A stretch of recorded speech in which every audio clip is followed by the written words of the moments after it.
আমাদের সমস্যা যে গাড়ি ঘোড়া নিয়ে আসা যায়নি, দেখছেন এই দেখেন রাস্তায় এক কোণে দোপ, অনেক দোপ। ওই জায়গায় দর্শক, সংস্কার করার নাম করে দীর্ঘদিন ধরে পড়ে আছে হরিধানী টু কাতলামারি সড়কটি। এমত অবস্থায় জনগণের মতামত নিয়ে হাজির হয়েছি আজকের ঝিনেদা HDM চ্যানেল। চলুন জনগণ কি বলে এই বিষয় নিয়ে। আমাদের সমস্যা যে গাড়ি ঘোড়া নিয়ে আসা যায়নি, দেখছেন এই দেখেন রাস্তায় এক কোণে দোপ, অনেক দোপ। ওই জায়গায় কালভার্ট হওয়ার কথা ছিল, সেই কালভার্টটাও হলো না। কালভার্টের জন্য ওই জায়গাটা পানি জমে যায়, গাড়ি আসতে পারে না, গাড়ি সাইড করতে পারে না। এই হলো আমাদের সমস্যা। এই যে আসতে যারা করে গিয়েছে অল্প কাজ করেছে, আবার আসবে গল্প করে যে 1-1 মাসের ভিতরে আসবো, কিন্তু 6 মাসও আসে না। এরকম হলে তো আমাদের সমস্যা। রোডঘাট ভালো হলে আমরা চলতে পারবো। প্রতিদিন অন্তত হাজার হাজার লোক যাওয়া আসা করে।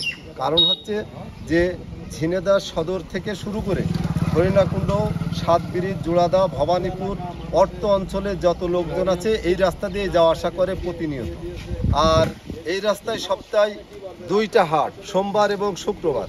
ওই জোড়াদা, ভবানীপুর থেকে শুরু করে অর্থ এলাকার সমস্ত লোকজন পান থেকে শুরু করে বিভিন্ন দ্রব্য নিয়ে হলিধানী বাজারে আসে। এবং এদিকে আপনি মনে করেন চোরকল, বঙ্কিরা থেকে শুরু করে অধিক লোকজন এই হলিধানী হলিধানী বাজারে আসে।